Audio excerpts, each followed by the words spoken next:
Hello అందరికీ welcome back to Aishu అవి channel. First time మీరు మన ఛానల్ని చూస్తున్నట్లయితే ప్లీజ్ ముందైతే సబ్స్క్రైబ్ చేసుకోండి. ఇలాంటి మంచి మంచి రెసిపీస్ మన ఛానల్లో వస్తాయి. ఈ రెసిపీ కనుక మీకు నచ్చినట్లయితే ఒక లైక్ కొట్టి ఫ్రెండ్స్ అండ్ ఫ్యామిలీ మెంబర్స్కి షేర్ చేయండి. మరి లేట్ చేయకుండా వీడియోలోకి వెళ్ళిపోదాం. ఫిష్ కర్రీని అందరూ తింటారు, కానీ ఫిష్లో కొరమీను అనేది చాలామంది తినరు, అలాగే వండడం కూడా రాదు. కానీ చాలా బాగుంటుంది కొరమీను కర్రీ అయితే. ఒకసారి ట్రై చేయండి, టేస్ట్ కూడా బాగుంటుంది. పిల్లలకి పెట్టడం కూడా చాలా ఈజీ. ఇక్కడ కేజీ కొరమీను ముక్కలకి 2 మీడియం సైజు ఉల్లిపాయలు అయితే పర్ఫెక్ట్గా సరిపోతుంది. కొరమీను కర్రీలో ఉల్లిపాయ ఎక్కువైనా కూడా బాగోదు, కాబట్టి కేజీ కొరమీనుకి 2 మీడియం సైజు ఉల్లిపాయలు అయితే పర్ఫెక్ట్గా గ్రేవీ కూడా బాగుంటుంది. ఫిష్ కర్రీకి ఉల్లిపాయలు ఎప్పుడైనా సరే సన్నగా కట్ చేసుకుంటే బాగుంటుంది, త్వరగా ఉడికిపోతుంది.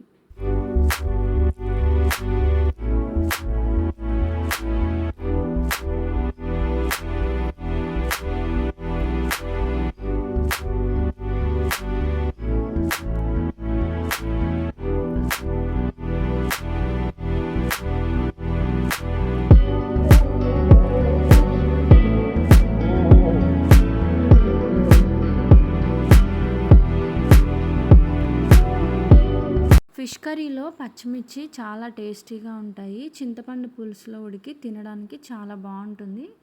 పచ్చిమిర్చి ఎప్పుడు కూడా పొడవుగా కట్ చేసుకొని వేస్తే బాగుంటుంది చేపల కూరలో. ఇక్కడ నేను 7-8 పచ్చిమిర్చి వేసుకుంటున్నాను, మనకు నచ్చినన్ని వేసుకోవచ్చు. ఫిష్ కర్రీ ఎప్పుడైనా సరే ఇలా వెడల్పుగా ఉండే గిన్నెలో మాత్రమే వండుకోవాలి. అప్పుడు కర్రీ చాలా ఫ్రీగా ఉడుకుతుంది, ముక్కలు కూడా స్మాష్ కాకుండా ఉంటాయి. ఈ కొరమేను అన్ని ఫిష్లా కాకుండా ఓన్లీ సెంటర్ ముళ్ళు మాత్రమే ఉంటుంది, అందువల్ల పిల్లలకి పెట్టడానికి కూడా చాలా ఈజీగా ఉంటుంది. నీట్గా క్లీన్ చేసుకున్న కొరమేను ముక్కల్ని గిన్నెలో ఇలా సర్దుకోవాలి. ఆ తర్వాత ఇలా మనం పొడవుగా కట్ చేసుకున్న పచ్చిమిరపకాయలు,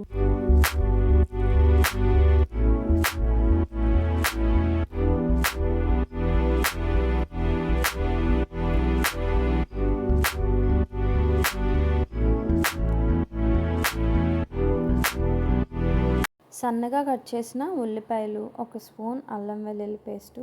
ఇక్కడ నేను కేజీ కొరమేను కర్రీకి 6 గరిటెల ఆయిల్ అయితే వేస్తున్నాను. ఆయిల్ కొద్దిగా ఎక్కువైనా పర్వాలేదు, తక్కువైతే మాత్రం నీచు వాసన వస్తుంది చేపల కూర. ఈ గరిటెతో అయితే 6 పర్ఫెక్ట్గా సరిపోతుంది ఈ కర్రీకి.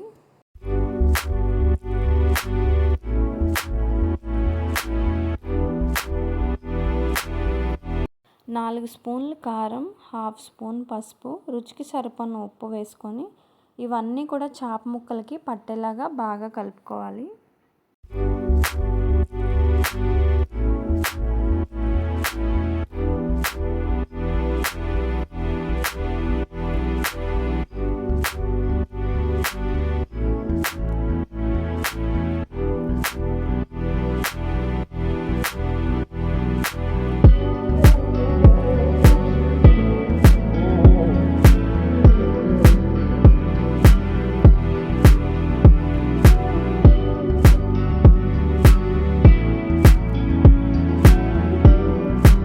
అరగంట ముందే నానబెట్టుకున్న ఈ చింతపండునంతా కూడా కొంచెం కొంచెం వాటర్ యాడ్ చేసుకుంటూ ఈ చింతపండులో ఉన్న గుజ్జునంతా కూడా సపరేట్ చేసుకోవాలి.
పులుసు అంతా కూడా ఈ చేప ముక్కల్లో వేసేసుకొని గరిటతో ఒకసారి ఈ చేప ముక్కలన్నీ కూడా సరి చేసుకోవాలి.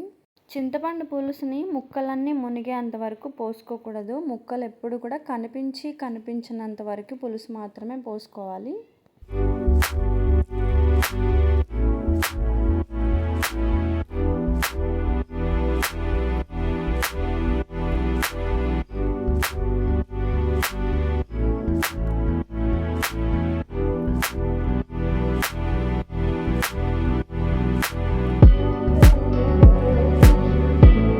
మూత పెట్టి మంటని హై ఫ్లేమ్లో పెట్టి ఉడికించుకోవాలి. ఈలోపు 10 నిమిషాల ముందే నానబెట్టిన 1 స్పూన్ గసగసాల్ని వాటర్ వేయకుండా ముందు మెత్తగా నూరుకుంటూ కొంచెం వాటర్ యాడ్ చేసుకుంటూ గసగసాల్ని పేస్ట్ చేసుకోవాలి.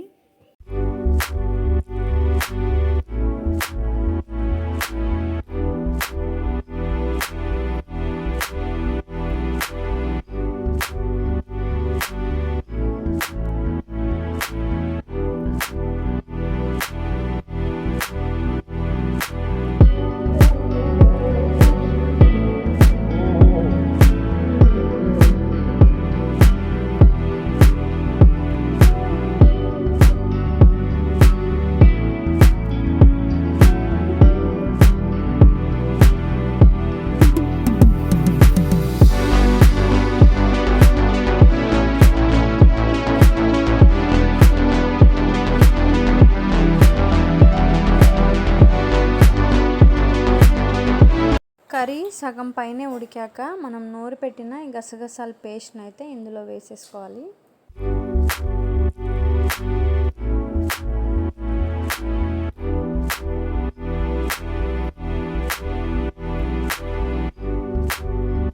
గరిటె పెట్టకుండా కడాయిని ఒకసారి కదుపుకొని మూత పెట్టి ఇంకొక 10 నిమిషాలు గ్రేవీ అంతా చిక్కబడే వరకు ఉంచుకొని ఆయిల్ పైకి వచ్చాక కొత్తిమీర వేసుకుంటే కొరమైన చేపల పులుసు రెడీ అయిపోతుంది.